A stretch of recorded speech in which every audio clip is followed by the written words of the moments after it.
I need you to listen to me carefully because what I'm about to share isn't theory, and it isn't something I learned from a book.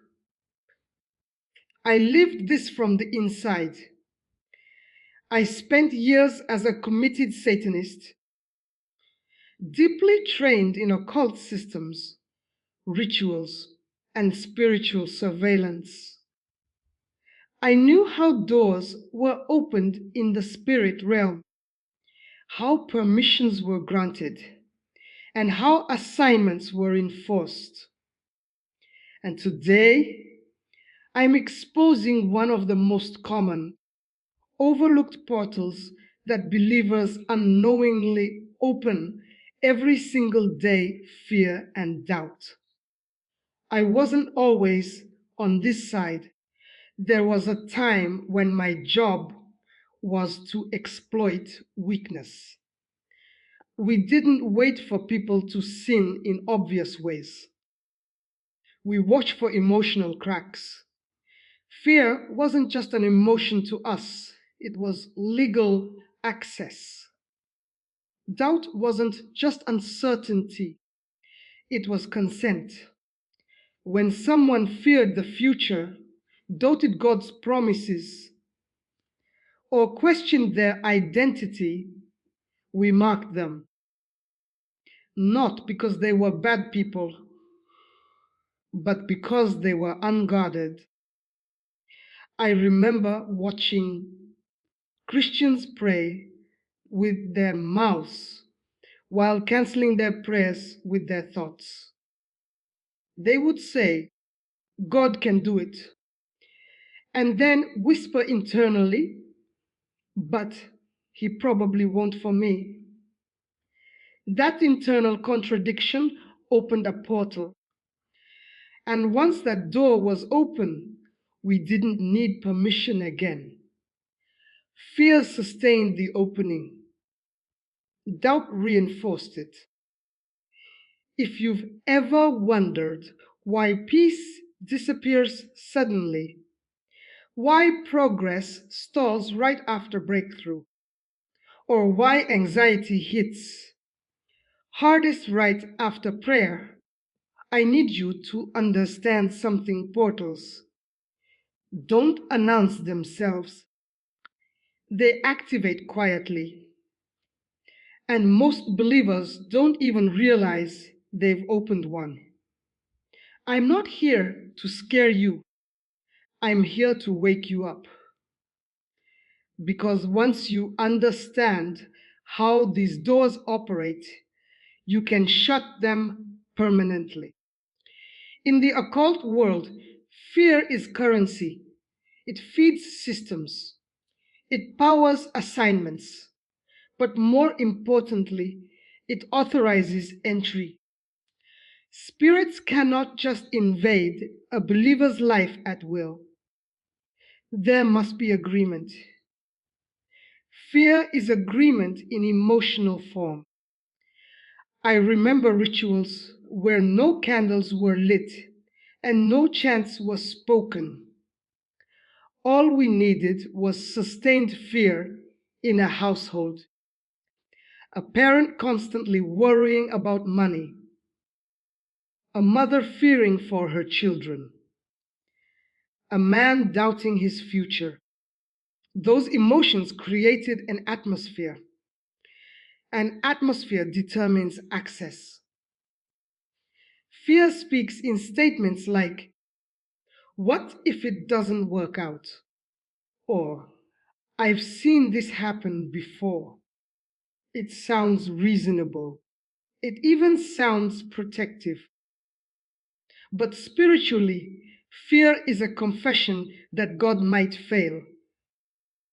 And when that confession is repeated, it becomes a doorway. Once fear opens the portal, assignments follow.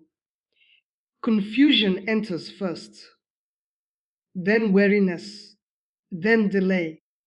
The person starts feeling heavy without knowing why. Motivation drops. Prayer feels dry. not because God has left, but because fear has crowded the room. I watched believers blame themselves, their pasts, even God, never realizing that fear had been silently negotiating on their behalf. If fear opens the door, doubt keeps it open. Doubt is subtle. It doesn't scream rebellion, it whispers hesitation. And in the spirit realm, hesitation is permission. Doubt often shows up after a word from God, right after a prophetic confirmation, right after a bold prayer. That's not coincidence, that's timing.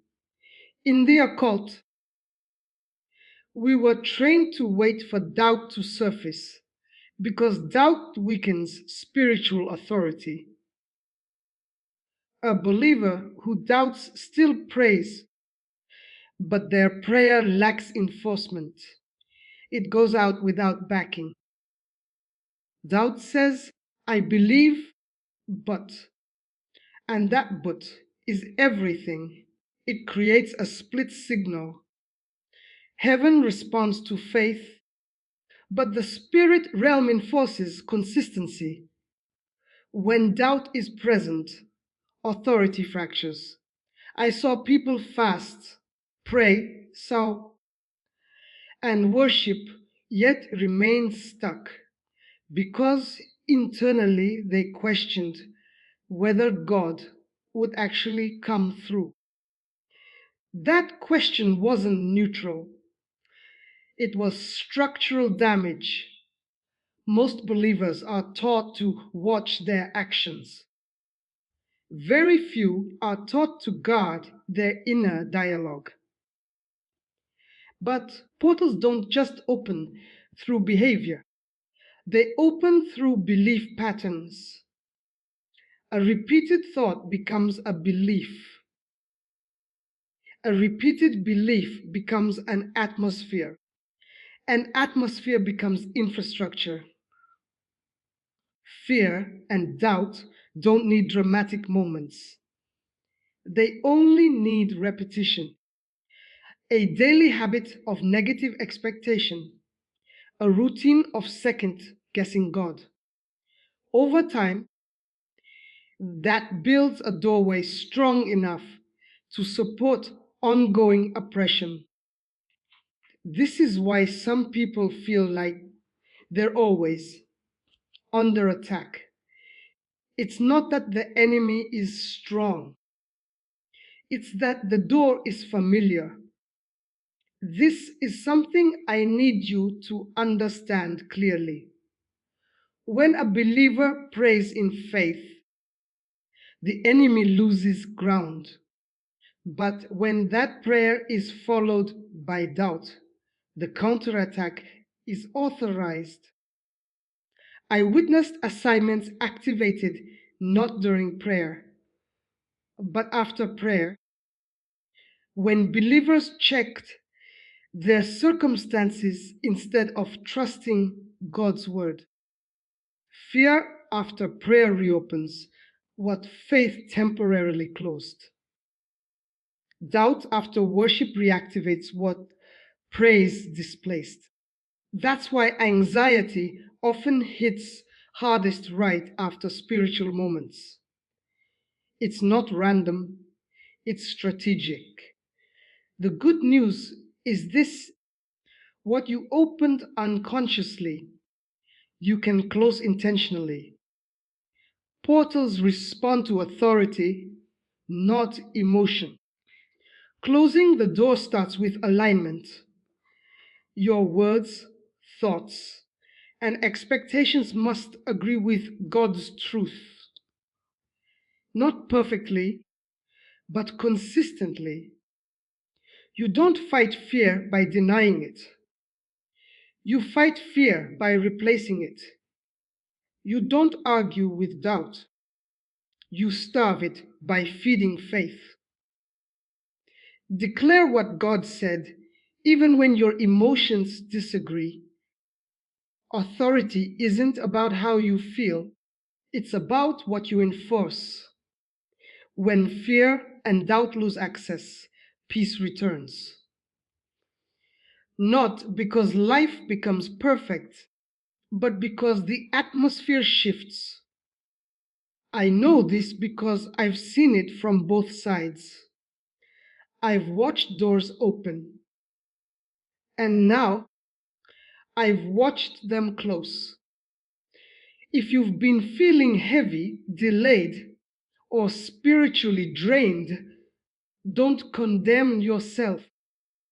Just reclaim your ground. Fear and doubt don't define you. They don't own you. And they don't get the final say. Stay alert. Stay aligned. And most importantly, stay rooted in truth.